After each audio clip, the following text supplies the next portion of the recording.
Petit point leçon. Alors, déterminer la mesure principale d'un angle. La mesure principale d'un angle, c'est la mesure qui est comprise dans l'intervalle moins pi, pi. Moins pi exclu, pi inclus. Alors, à quoi ça sert de déterminer la mesure principale d'un angle? Tout simplement, quand on est sur le cercle trigonométrique, par exemple ici, nous avons un point qui correspond à l'angle pi sur 4, mais si on continue à faire un tour, donc on a 1 pi sur 4, 2 pi sur 4, 3 pi sur 4, 4 pi sur 4, 5, 6, 7, 8, 9. On arrive à 9 pi sur 4 au même endroit que l'angle pi sur 4. Et si on continue, qu'on fait un tour de plus, donc on était à 9 pi sur 4, 10, 11, 12, 13, 14, 15, 16, 17, on arrive au même endroit pour l'angle 17 pi sur 4. Et si on était parti d'ici et qu'on allait dans le sens antitrigonométrique, on ferait moins 1 pi sur 4, moins 2, moins 3, moins 4, moins 5, moins 6, moins 7. On arriverait ici à moins 7 pi sur 4. Etc., etc. Donc un angle a plusieurs mesures. Donc pour qu'on puisse s'y retrouver et que tout le monde parle bien du même angle, et qu'on puisse savoir facilement si on a trouvé le même par exemple, on va prendre l'angle qui est dans l'intervalle moins pi, pi. Donc ça veut dire qu'on part d'ici à moins pi, tous ces nombres-là, on regarde en négatif, jusqu'à 0, et ensuite on finit le tour complet jusqu'à pi ici. Pour savoir lequel, par exemple, parmi ces 4 mesures, laquelle est la mesure principale, c'est assez simple, il faut regarder sans compter le moins, sans compter le pi, est-ce que le numérateur est plus petit que le dénominateur? Si le numérateur est plus petit que le dénominateur, c'est bien la mesure principale. Par exemple, la pi sur 4, sans compter le pi, sans compter les moins, on a 1 en haut puisque pi c'est pareil que 1 pi sur 4. 1 est plus petit que 4, c'est bien la mesure principale. Ici, sans compter le pi, ça fait 9. 9 est plus grand que 4, donc c'est pas bon. 17 est plus grand que 4, c'est pas bon. Et 7 est plus grand que 4, c'est pas bon. Donc, on peut trouver facilement la mesure principale. Le numérateur doit être plus petit que le dénominateur, sans compter le moins, sans compter le pi. Alors, pour déterminer la mesure principale d'un angle, voici une méthode quand on a un angle de la forme A pi sur B. On va voir les 6 étapes à travers des exemples. Donc, ce que je mets entre parenthèses, c'est ce qu'il ne faut pas écrire sur votre feuille. Vous l'écrivez au brouillon, ça va vous aider pour la suite. Alors, première étape, on divise le A, c'est-à-dire le numérateur, donc ici 31, par le double de b. Le b, c'est le dénominateur, c'est 3. Donc le double de 3, c'est 6. Donc on fait 31 divisé par 6 et on trouve à peu près 5,16. Donc première étape, on divise le haut par le double du bas. Donc 31 divisé par le double de 3, 31 divisé par 6. Cela nous donne un nombre, on l'arrondit à l'entier le plus proche. Donc on trouve 5,16. Le plus proche, est-ce que c'est 5 ou est-ce que c'est 6? C'est 5. On le note C, ce point. Donc on a fait l'étape 2. Étape 3, on multiplie le C, donc on a trouvé 5.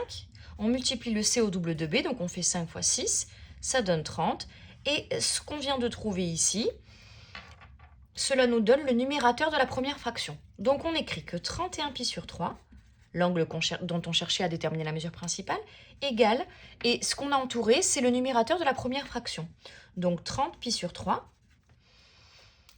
si on avait trouvé 50, on marquerait 50 pi sur 3. Et ensuite, on ajoute ou on enlève une deuxième fraction pour arriver à l'égalité avec l'angle de départ. Si on avait 31 pi sur 3, c'est 30 pi sur 3 plus 1 pi sur 3. On essaie d'arriver à 31, donc on en a déjà 30 de pi, il faut rajouter 1. Si on en avait 36, on en enlèverait 5. Le but, c'est d'arriver à la fraction de départ. Donc on arrive ici. La première fraction est un multiple de 2pi. La petite méthode qu'on a fait entre parenthèses, c'est pour trouver un multiple de 2pi. Si on le calcule à la calculatrice, 30 pi sur 3, ça fait 10 pi. Et 1 pi sur 3, ça fait pi sur 3. Et on voit bien que la première fraction, quand on la calcule, c'est un multiple de 2pi, puisque c'est 5 fois 2pi. Donc, la première fraction, c'est un certain nombre de tours complets. Ici, on sait que 2pi, c'est un tour complet sur le cercle trigonométrique. Donc, 5 fois 2pi, ça correspond à 5 tours complets. Donc, on fait 5 fois le tour complet. Donc, tout ça, on peut les barrer, puisqu'ils ne servent à rien. Nous, on essaie de trouver la mesure principale, donc d'enlever les tours en trop. Et donc, ce qu'il va rester, ça va être la mesure principale de 31 pi sur 3. On peut vérifier facilement que là, le numérateur 1 est plus petit que le dénominateur. On fait pareil pour le deuxième.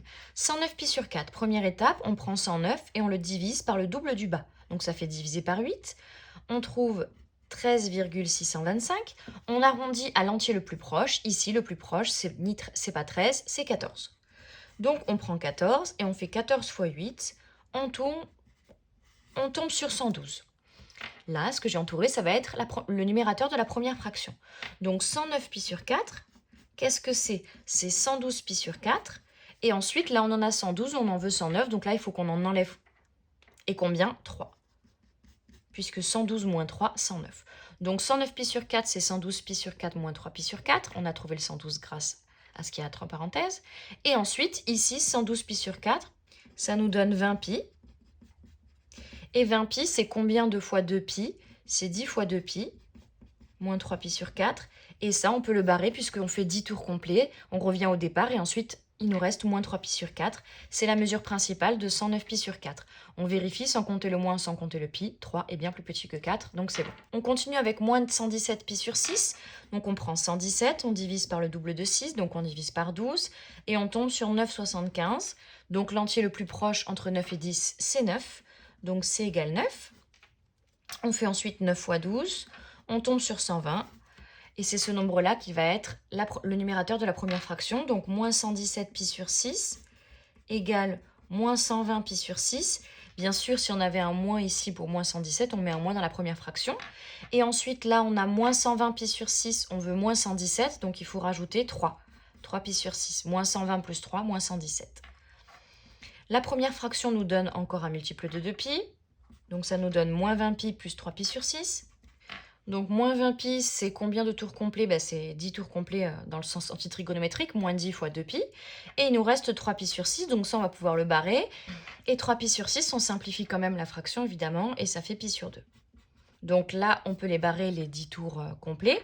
Et la mesure principale de l'angle, moins 117 pi sur 6, c'est pi sur 2. On vérifie, sans compter le moins, sans compter le pi, on a 1 pi. 1 est plus petit que 2, on est bon.